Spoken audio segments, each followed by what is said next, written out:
so much for taking the time to speak with me today. I'm a huge fan of you and your work, so it's a real pleasure.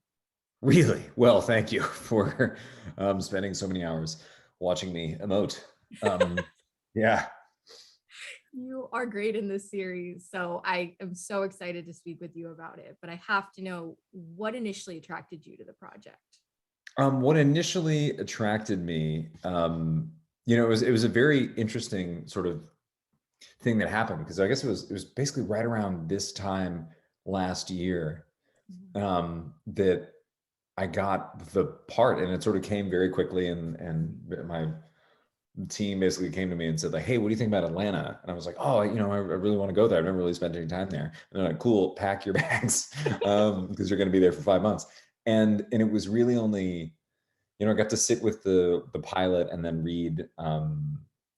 We're lucky, and this is not true for all TV shows, but we received almost all of the episodes Oh, right wow. up front. And so you could see the arc of this character, and you know I both, I really love the writing. I love the people involved. For instance, Rose Rollins and I did a pilot together years ago, and we had a blast. And I remember thinking then, like, man, it'd be great to work with her again. And here we are. Um, but then also the arc of the character is one of like dealing with assault and accountability for your actions, and also this sort of um,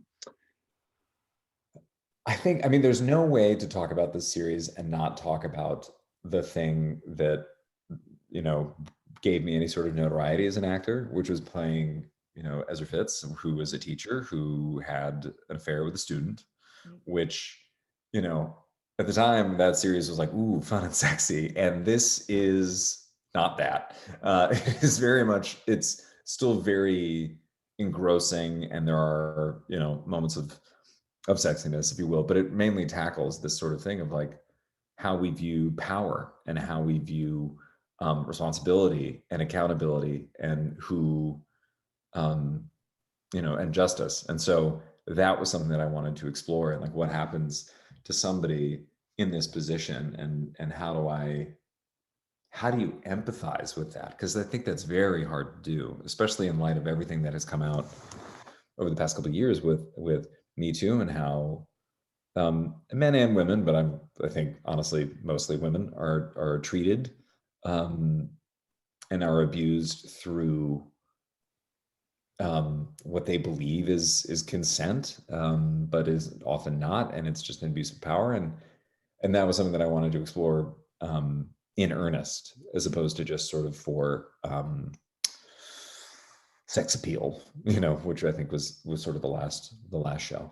Yeah. Um, I don't know if that answers your question from No, 4 minutes ago, you did but perfect. You did perfect. And you actually led me into so many other questions that I'm going to ask you. this is But great. I do want to bounce off something you said because I find it so interesting. You highlighted how you got almost all the scripts and got to see his entire arc. And you said that doesn't always happen, which I know. So does it help you more to kind of see that evolution rather than playing the guessing game almost? I think it's a different approach. Yeah. I think when you don't have the arc, when you don't know the end game for this person, your choices within a scene, or at least for me, can kind of be somewhat all over the map, which is fun to play because you're not quite sure. Like, let's say there's a scene, um, without giving too much away, but let's say there's a scene early on in the show where I'm confronted with, hey, did you know what you were doing at the time? And playing the innocent card, and if you don't know how it ends, there is a difference, Yeah. and it may not actually show, but at least for you as an actor, there's something different to play with when it comes to, I did know and I did something anyways, versus no, I truly am innocent, Yeah. and this was a true mistake. But when you know the arc, it gives you a little bit of clarity, but sometimes it can also maybe get too much in your head, thinking, okay, I need to get to there, I need to get to this point, Yeah. as opposed to I'm just going to give a bunch of different options and makes, that can make for an interesting performance depending on, obviously the editor who obviously I trust in this case. So I think it is for me at least, it's a difference for the actor. It's also good to know, because sometimes this can happen. This hasn't happened to me personally, but where you say yes to a show and they're moving along, and then all of a sudden your character starts to go in a way that you're like, whoa, hang on a second, I'm not down for this. Like, and they're like, yeah, and this is where you get, you eat the baby on screen, and you're like, what? No, hang on, he's a cannibal? I didn't know that. Hang on, this was not in my game plan. But yeah, so it I think for the most part it is helpful to know the end point for him for this season. Who knows if we see a season 2, like where he can go from the finale, which is bananas. Yeah,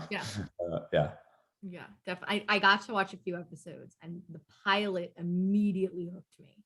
Like, just good it was, oh my gosh, really hooked me. And I really think it's going to hook audiences. It's definitely more than what they're thinking.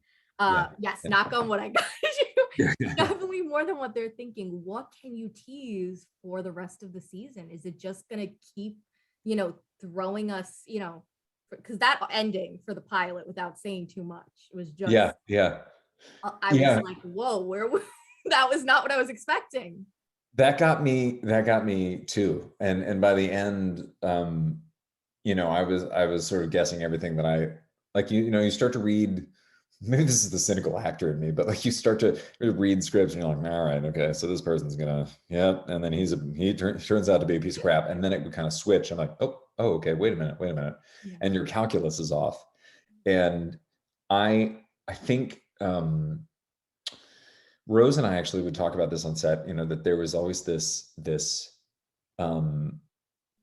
if you look at like the name of the show is Long, Slow, Exhale, and I didn't really understand it at first. And I know that the creators have different reasons for naming it and naming it that, but for me, when it became personal, was this realization that, especially for Rose's character, the screws just keep getting tighter and tighter. And the tension and like what she needs to hide and like what she needs to keep up in the air. Like, I think coaching like a championship team is difficult in and of itself without all these other complicating factors, all of which I don't want to give away, but and so there's just like this, I started making this sound sometimes, like in a scene where I would go like, and that's kind of what's happening is especially for her life, but for everybody involved, there's just tension until it really sort of unravels. And I think, especially for her, like needing to like trying to breathe it out, that eventually it just becomes more and more constricting, where this whole idea of having the luxury of like a long, slow exhale is no longer available. So I hope that that's a good enough teaser for all the stuff that'll come down the line, but it just keeps kind of going, so which makes for good television. So as opposed to, you don't want her to see her like, yeah, she's good, great all family happy. life. Yeah, no one wants to watch that. Never but yeah, exactly. And you kind of touched on this as well. The show obviously deals with this heavy topic in terms of sexual abuse and the scandal around it. What did it mean to you to kind of help bring this story to life? Obviously, this is something kind of like you said that really happens, and to be involved in a story and to play the character you're playing, what was that like for you? oh man, it was many things. It was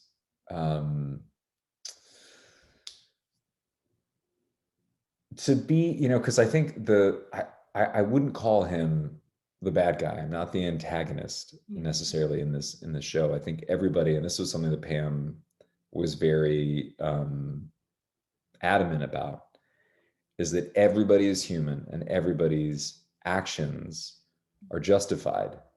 They are all pushed to where you know, into the place that, you know, in the finale through organic means. You know, there's no like mustache twiddling evil person here. And I think that what was interesting to me was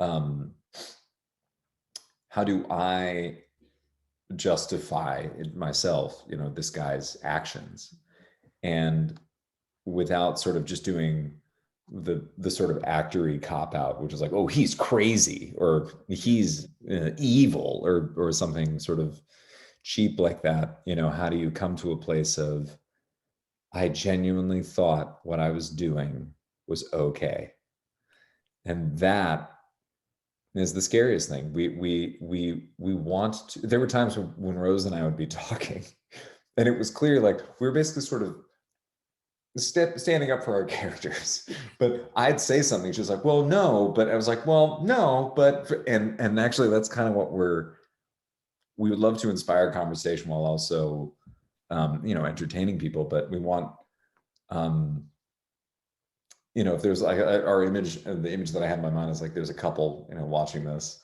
and you have, let's say, the one person goes like, oh my God, he's such a monster, and then the other person goes like, well, I mean, but think about it, like that's what we want, because that's when real drama begins. But you know, so I think even as I'm saying this now, I'm still not sure where I stand on him. You know, clearly, like there are certain things that he did where I was like, yes, that is wrong. Literally in the rule book, don't do this. But I had a lot of empathy for him, and you know, he should, whatever sort of justice should come his way, should come his way. Yeah. But I think it was a bit of a tough road. And there's one scene that I have with the actress Samantha Bartow, who plays Shannon, and she is the person. I don't think this is giving anything away. She is the person that comes forward with the allegation of assault, and she and I have this scene, and it was.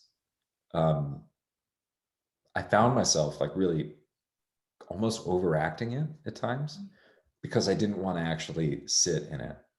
I didn't actually want to feel what this conversation was, and specifically from her point of view and what she says to me in that scene. And again, I apologize for being super vague, but you know, No, exactly. it is hard to handle. Yeah. And having to address, you know, um, especially where we are as a society, and like how men, it feels almost archaic, like how men approach sexual encounters versus women, and what it means and the consequences. It's, you know, it's a story as old as time in some way. But that's a rambling answer to say. Yeah. Listen, I'm loving all your answers, but again, I have to ask you a follow-up question about what you just said, because for me, as a viewer and someone who reviews television, movies, I am so, you know, I love the conversations they bring, but also I love when I feel something. And so it's very interesting to hear you say how you felt in that scene rather than, you know, just turning it on and off. What was that like to get involved in that, like get sucked into it? And, you know, did that stick with you after you wrapped, after you finished the role? Yeah, it again, you know, you, not to sound like too much of like a pretentious actor, but you know, I think when I feel very present, or when you get into a state of like flow with a character, it's because you have captured and or are living their perspective. You know, I don't think from like a method acting standpoint, it's not like you've just become this person. Like you just understand their mentality, and that's how you are listening and reacting. And so it's unsettling to understand the mentality of somebody who has, you know, again, well, you know, I mean, even having this conversation, some of it is I don't want to give away the storyline, but some of it is also the proper phrasing for it. Somebody that is accused of assault, and having to address that and understanding his perspective is very unsettling. And it makes you think about, interactions that you've had in the past, or it makes you think about your own relationship with people in power, or perhaps when you have been the victim. And I think that was also like very, uncomfortable for me to notice that maybe, as much as I am understanding this guy, the terror of knowing what Samantha's saying, or Shannon rather. And so it was not comfortable. There was a fair amount of bourbon that I consumed after we shot. But it was also, I think, afterwards an immediate desire to connect with the actress. I mean, this is also the insanity of shooting a TV show, because I realized that Samantha and I, like, some of our relatives grew up in the same town in Massachusetts. We're like, oh my God, like, no way, like, you don't say it. And then they're like, action. And it's like, ah! And cut. And it's like, so wait, they were on the north side of town? I was like, yeah, they were on the north side of town. And so I think some of it is trying to find that place of also making sure that you have a safe space as an actor, and especially for an actress having to experience that herself, to not then be predatory, I guess. Not that, like, it's trying to make her feel as comfortable as possible. Yes. But to answer your question, no, it's difficult. It's not easy to kind of go like, great, and I'm gonna go read a newspaper, and then I'm good. Yeah. So yeah. That's like when you can make it difficult for the audience to watch too, and then knowing it was difficult obviously for you, it's like that's the material does its job, right? Mm-hmm. It's well written and well acted. Especially when you can just say it, and that was something that I was having real difficulty, especially in the beginning of the shoot, trying to find it. And I was like, oh, I just feel like I'm acting a lot, and thankfully Anton and Pam are both kind of like, I think basically I think you're trying to not feel it. Yeah. I think you're trying to act it so you don't actually have to feel what's happening in the scene. And the moment that I kind of let that go, it was like, oh, like, A, I think I got better, but B, it made for some, because my wife was working in Los Angeles, and so it was just me, and so I could just go back to my apartment and then sit with that. And it was tough. But yeah.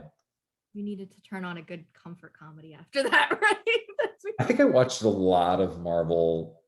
I watched a lot of either Marvel and these shouldn't be compared to one another, but some like trashy television. Or I would purposely watch like bad movies and have just a laugh at them and just give myself that space to decompress and not look at that what I was doing day in and day out. But yeah. I have to go off track for a little bit because you're a Marvel fan, so I have to ask you a Marvel question because I love Marvel. Sure. Who do you want to play in the Marvel universe if you could play anyone? Oh man, that's a good one. I like the idea of Ant-Man, only because I love Paul Rudd, and I thought that was such a funny and versatile role. Yet at the same time, I really love how Marvel, especially after I think the first couple of movies of the universe, moved, like especially like Thor Ragnarok, I thought was, oh my gosh, favorite fantastic. Yeah, it was chef's kiss. Because so funny, it was clear everybody was playing. So like Loki, I think would be really fun. But I'm trying to think if there's one that was like on the tip of my tongue. I loved, and why am I blanking on it? With Elizabeth Olsen and Paul Bettany. WandaVision. What a masterpiece, right? Yes. That was showing the like um, the versatility of that universe. Because I think, yes, there's a lot of people within the industry have come out and are like, well, Marvel movies are not or they're not films, they're big commercial tent poles. And like, don't get me wrong, like, yeah, sure, there are times where the actors might as well turn into the camera and like drink this soda, or like, I don't know, like it's clear there's so much advertising and just money in it. But I think it shows that with the right amount of creativity, because these people are superheroes, because there's so many different storylines, you can have a character that's basically stuck in a television show, like, and then work your way out from that. I mean, that was actually one of the things that I watched while I was down there. And, Amazing. And it dealt with like mental health too, like on top of 100%. everything else, like, oh my gosh. And if you get a part in Loki season 2, I mean, I'm not gonna complain. You said Loki. I love I don't Loki. know who I need to bribe, Yeah, like really? like just like, to do it. Yeah, I think it could be a lot of fun, to do one of those, just because again, they feel so playful, and it feels less and less like, all right, you show up, you get incredibly ripped, and just like, have feelings, which can sometimes, like, what certain franchises can be, and this doesn't feel like that's one of them. Yeah. I had to nerd out with you for a second there. Yeah, I was gonna say, what is the thing that gets you nerdiest? Oh, Is it Marvel. that? Is it Marvel. I have watched, my dad took me to see Iron Man in the theaters when I was 8 years old when it came out, and I have not missed a movie since. Yeah. So that is my nerdiest. So when you said Marvel, I had to piggyback off that for a second.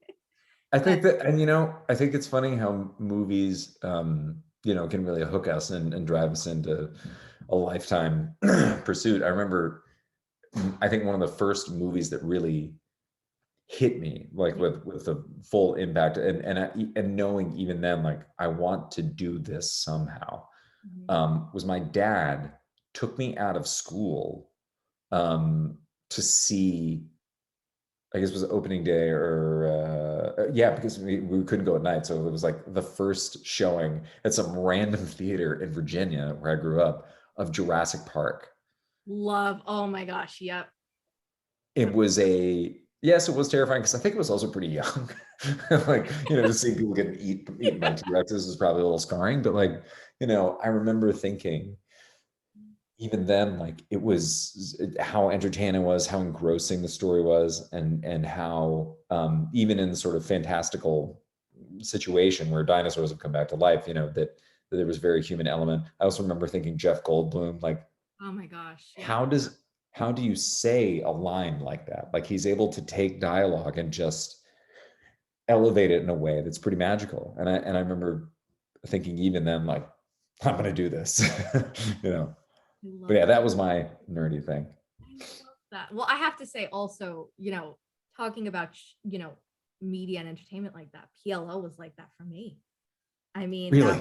oh my gosh, I'm have to be honest with you. I'm rewatching it right now because me and my friend were just going off about it. I'm like, I'm sitting and rewatching it, but it was the first teen show I watched. Yeah. And I, to this day, still, I say this all the time, I did not realize, my younger self did not realize how rare and beautiful it was to see 5 leading females.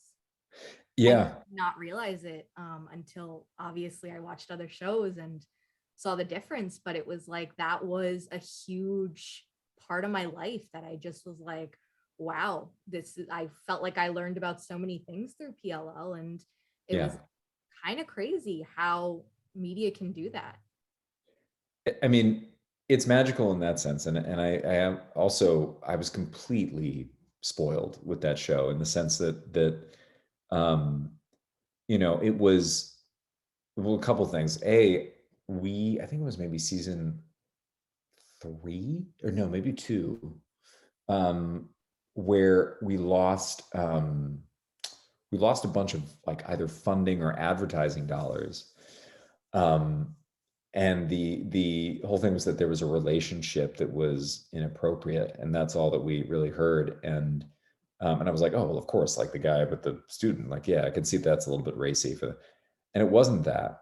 it was Shay Mitchell and Allison's, and basically the feedback from like moms against whatever stupid cause they have, you know, it was like it's making our daughters, you know, um, consider lesbianism as a life choice, and it's laughable now, which is insane that like in that amount of time, like the idea that that was in any way racy or inappropriate, to me now, I mean, you look at shows like Euphoria, which like make make PLL look like Little House on the Prairie, but you know, but then that was like, you know, cutting edge and pushing the envelope, and so I was very proud to be a part of that, and also I did not a moment ago when I said I was spoiled, I was unprepared for after PLL going and doing other shows and being like, wow, there's a lot of just white men around.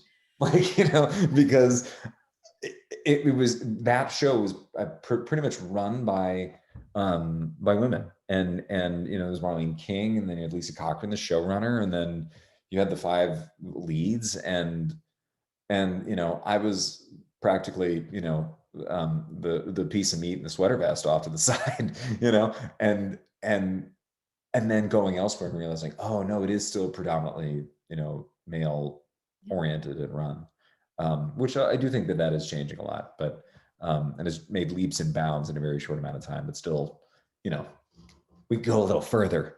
But yeah, no, it was a great experience. And forever grateful for that. Everyone, whenever I'm asked my favorite show, I always say like PL has that special place in my heart because like I did not realize when I was that young what that meant. And Yeah. Shay Mitchell, Emily, that was the first LGBTQ plus rep I ever saw on my screen.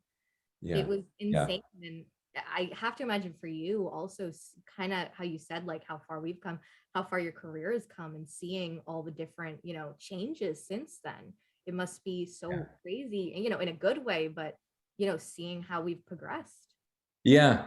Yeah. And actually, you know, to sort of back up for a second, my sister is of the LGBTQ persuasion, and she talked about, you know, growing up in Virginia, even with, we had very loving and supportive parents, and there was never, you know, any sort of shame or anything that came with her orientation, like, you know, from them, but just the community, you know, was somewhat small-minded, and so she really had to search out and find representation of, in the media, of what it was to be a lesbian, what it was to be gay, and and there wasn't any, or if there was, she was crazy, you know, it was always for titillation, or, you know, if it became a little too racy, they're like, they wrote her off and she went nuts and like killed somebody or killed herself. Like it just unrealistic, and it was only there for, you know, shock value, as opposed to, you know, when it came to PLL and seeing Shay Mitchell's storyline, where there were times where it was almost dull. There was where it was like, well, I don't know, like, should we go to prom or blah blah blah, and like that was a revelation. It's like That human. It's a human being. yes, I know. Isn't it insane? Like, wait a minute, they had feelings, you know. So, it was, Yes. yeah. So to see it now, where you know, I'm hoping increasingly so. Obviously, there's still parts of the country, and obviously, like Yeah. everything that's happening in Florida and whatnot, like, you know, clearly there's still an issue there with acceptance, and you know, seeing people as human. But it is great that even in the amount of time that I've been, you know, a professional actor, which I still feels like yesterday. Like I'm doing this thing up in Connecticut at the moment, and I still feel like a hack. I feel like, you know, like I walked into the scene at one point and looked right down the barrel of the camera. They were like, "Oh, Ian, you looked," and like, "Oh, whoops," you know, like, you know, I still feel like a total amateur, but yeah, it's great to see that progression over time. I had to talk to you about that as soon as you mentioned that. But also getting back to this cast, this series, you know, the actors involved are amazing.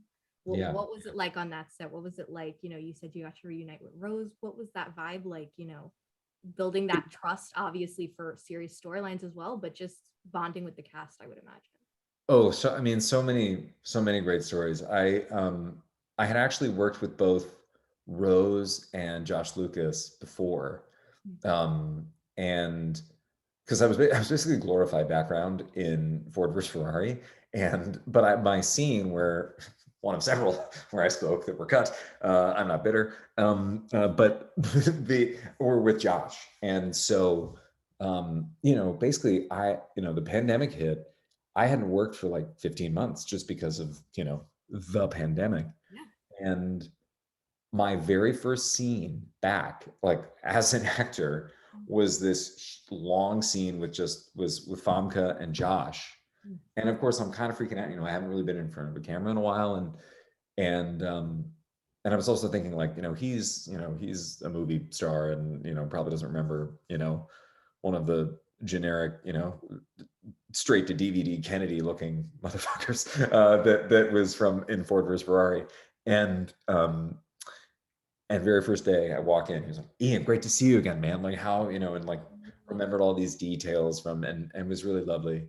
And it made for like a great easy set. And then with Rose, this, the